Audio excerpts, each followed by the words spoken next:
really great to see you guys turn out, and welcome to TCEDC, and we're going to be doing a listening session. Everyone's questions was, are we just listening or can we ask questions? Absolutely, we're all about the questions. So, as you have questions, this is being videotaped. We post on YouTube, all of the listening sessions. And so we want to make sure that people's questions are being heard. Raise your hand and a microphone will be brought to you so that we can go ahead and take note of any and all comments, okay? Everyone ready? You don't want to grab any food, senor? You're good? Okay. All right, well, here we go then. So thank you guys for coming. It is our monthly listening session to give you updates on TCEDC projects, TCEDC progress, on what we are up to. This particular evening, we are going to discuss Mobile Matanza and the Matanza moving forward, giving you guys the updates as we have them up to now, and making sure that any concerns within the community are answered. We were at a presentation with the Roundtable group earlier this afternoon at 4 p.m. We just flew over here from there. And luckily, I have a great team that was able to have everything in place. I'd like to, first of all, introduce the staff, thank them for all the work that they do, and recognize them for what an impact they make on what TCEDC is all about and how we move forth. So let's see, we've got Jennifer Paris, which is the TCEDC evaluator for all federal grants. We've got Joella Mondragon, which is my assistant. We have Amalio Madueño, which is special projects and grant writing. We've got Jillian, who is a wonderful partner through Alianza Agricultura. We have Rachel, which is outreach. So a lot of the ranchers are going to be working with Rachel, and Michaela Gonzalez is outreach. She's now our projects director as well. So she's taking care of a lot of the project coordination moving forth. We thank Will, Ag Extension Officer, for all the support he brings to the table and for everything that he does. We are delighted with the presence of Paige Ryan from the New Mexico Economic Development in the state. We've got some of our board members here. So we've got Darlene Vigil, which is a TCEDC board member. We have Juan Valdez, which is a TCEDC board member. Am I missing anybody else? No. So we've got Tyler, which is new to TCEDC, has been here a week, but he is doing outreach as well, and will be out with the ranching and farming community to try and address the issues that we're facing right now. We've got Patty Armstrong, which is our communications girl. She's the one that videotapes all of this, and makes sure it gets posted and communicated out. I think the biggest part of tonight is making sure that we understand the progress that we've made, where we are at, and how we plan to move forth. I think that in the past few weeks, we have seen a couple of articles in the Taos News with some questions and some concerns within the community, and we want to make sure and address those, okay? Now, what I ask for is respectful communication, okay? You guys are here with questions. You guys are here to get answers. We're here to provide you with answers. But I need to be respectful of everyone's time, and I need you guys to understand that questions need to be timed, one question per person, and we will field them out with the proper individual to answer any or all questions. TCEDC project for the Matanza program has been in the works for over a year now. It has been a project that was funded by the New Mexico Food Security Grant. That New Mexico Food Security Grant was awarded through the process under the governor's office for food security. And so we were lucky enough to be awarded $1.4 million. That $1.4 million has gone into the development and the programmatic plans for the meat processing facility. And so the 2 units are on the ground. They are out by landfill. The original plan for that New Mexico Food Security Grant through TCEDC was that we were going to upgrade in our commissary kitchen, make some upgrades for value-added processing. We were going to be working with partners to be able to address school lunches and local food being put into those school and institutional meals. We were going to develop a wash and pack facility, for the growers to be able to come in and utilize the facility within our community. And we were going to develop out, plan out, and put into place a meat processing facility to enhance the mobile processing facility, the mobile slaughter unit that TCEDC already owned. Now, funding constraints, we requested 1.6, we received 1.4. Everything was cut from the budget with the exception of the meat processing. Okay, meat processing was what we moved forth with. We moved forth with the recognition and the knowledge that there would be funding for the schools to be able to tap into funding for their own purposes and their own infrastructure. I'm happy to report that the Taos Municipal Schools has been awarded $500,000 under the schools infrastructure project. And you guys will have the opportunity to comment and to ask questions.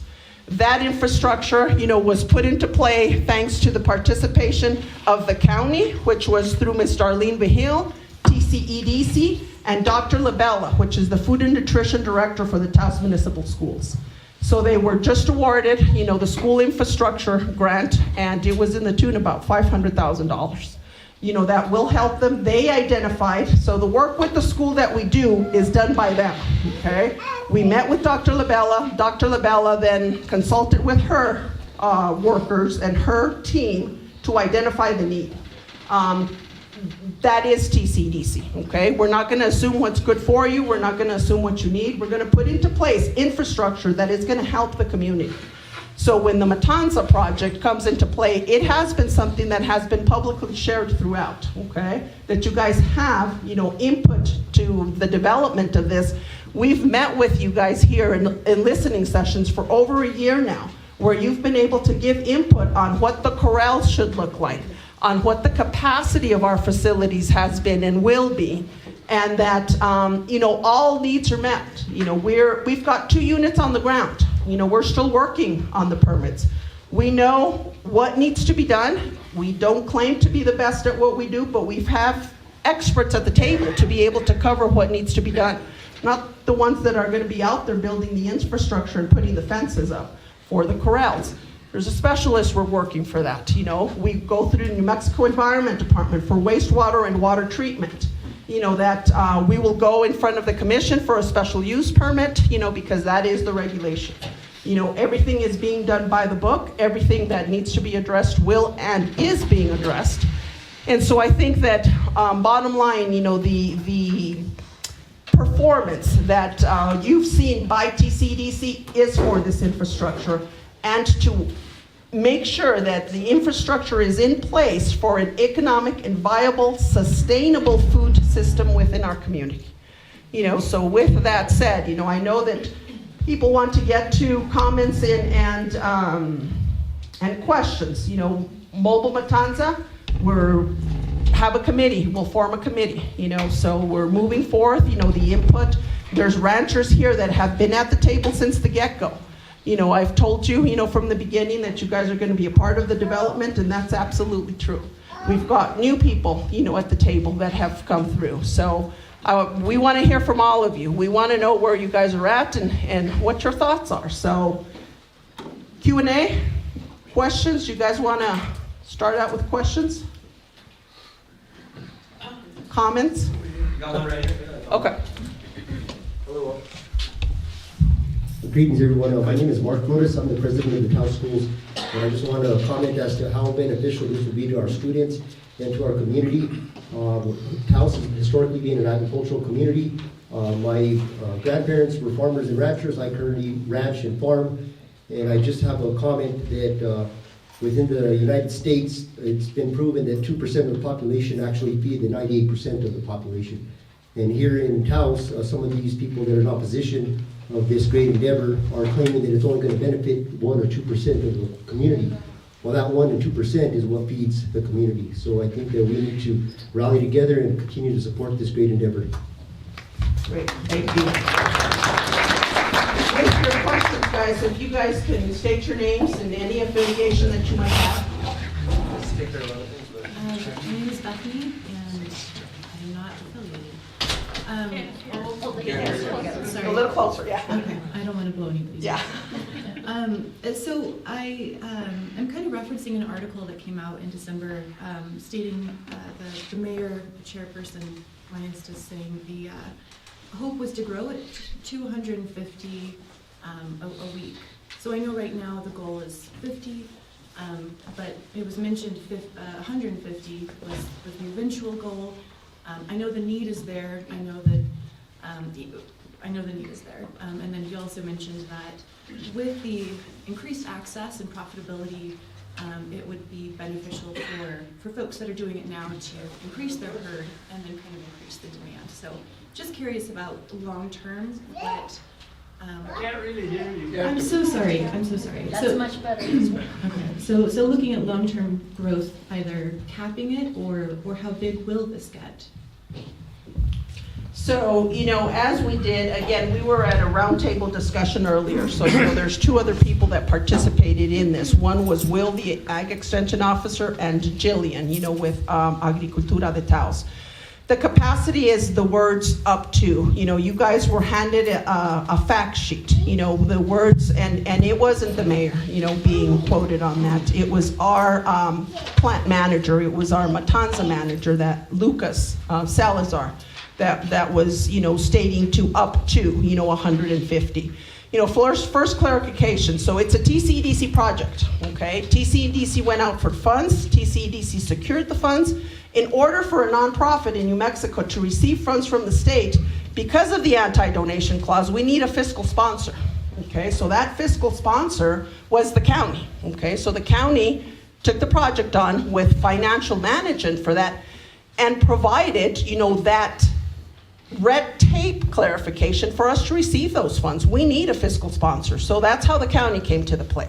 That they have vested interest in moving forth with food and agricultural initiatives to support food and ag, absolutely, But the development of the meat processing facility is a TCEDC project. We pulled in and we're trying to be vested in the idea of public-private partnerships. That is the movement, here, to try and make sure that we have a counterbalance with what, we as a nonprofit can bring to the table, what the town can bring to the table, and what the county can bring to the table. That's partnership, okay? That is what we're developing and offering with this project, a once in a lifetime, this collaboration and this partnership with the town and the county. We have to take advantage of the momentum.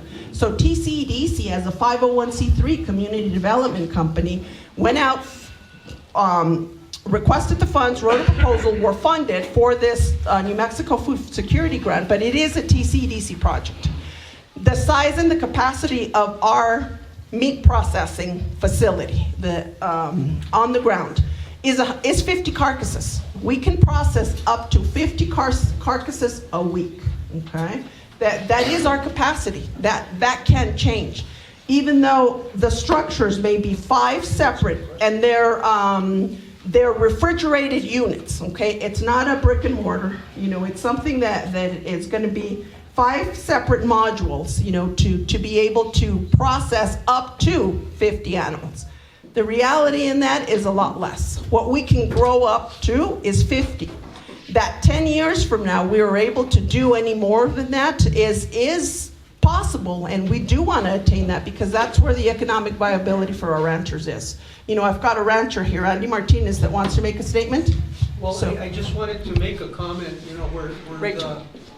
where the facility that has been purchased can hang 50 carcasses, but Thank you. Where the facility that has been purchased can hang 50 carcasses, in practice, that would mean typically processing 25 a week. And because you have to age that meat from 10 to 14 days. So I guess you could do 50 at one time, but then you couldn't do any more for 2 weeks until you've processed out, aged and processed out what you've already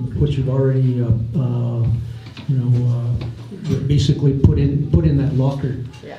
And so, That is correct.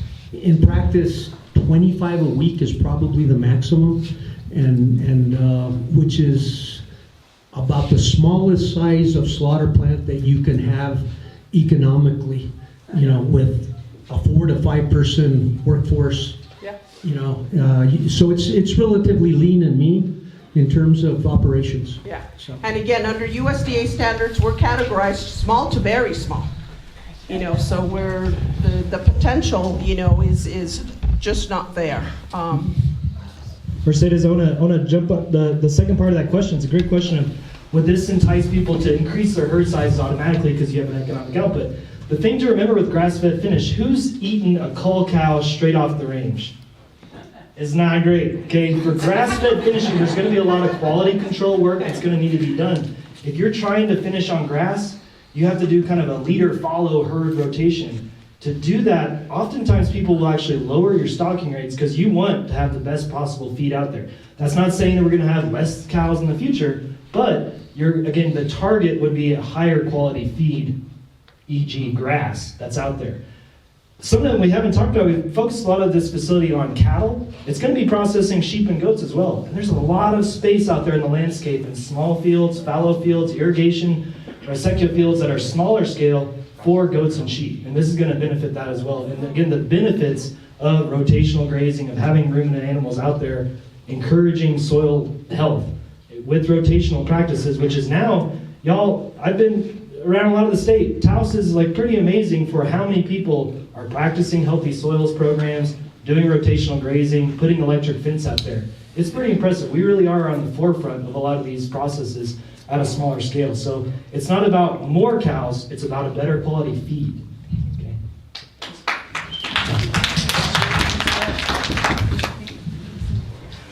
If you're ready. My name is Rosalie Mondragon. I know a lot of the people in here, and I'd like to take the time to thank you. We're ranchers, we're sheep herders, and it's tough to make a profit. We just went to Colorado yesterday and spent over $500 on bales. So I want to thank your efforts. This is going to change how we feed our communities. We have farmers markets with fresh vegetables. Give us the opportunity to provide fresh meats to our community. We know what they eat. We know where they graze. We know our cattle, and it's not we're sending them off to die a horrible death. We're sending them off to be humanely processed so we can feed our communities. And the one question I had is, I know you secured the $1.4 million in funding. How will it be funded ongoing in the future?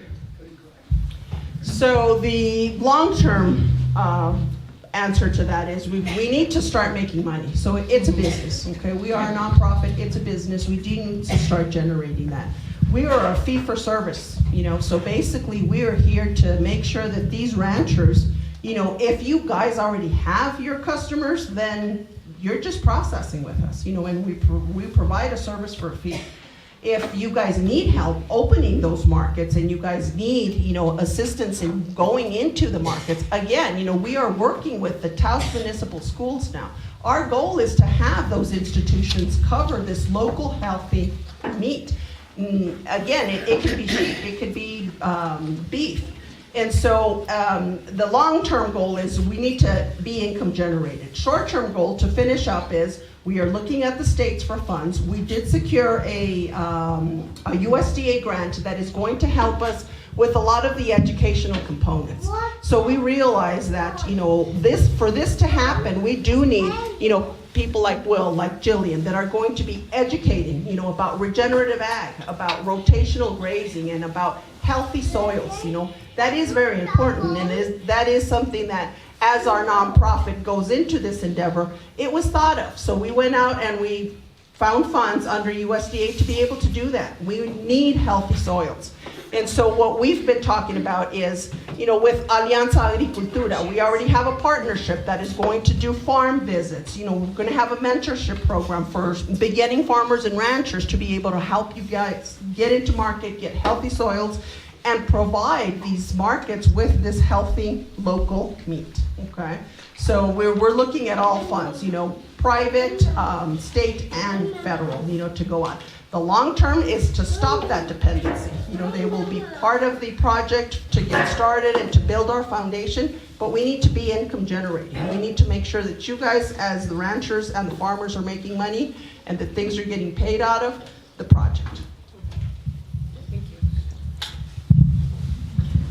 My name is Carlos Arguello. Got a question in terms of the size of the property that this is going to sit on. Is it the 1 acre, 2 acres, 5 acres? It's 5 acres. Okay, so by yeah. virtue of the fact that it's only 5 acres, that right there is going to restrict the amount of, it's not going to become a 100 acres Exactly.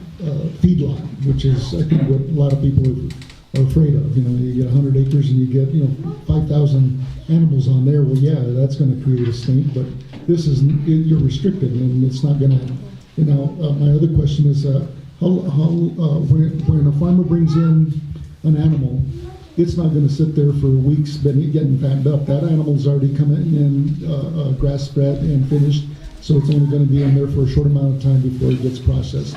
That Correct. in itself is going to restrict the amount of manure that's produced and any of those things. Is that correct? Correct. So we are not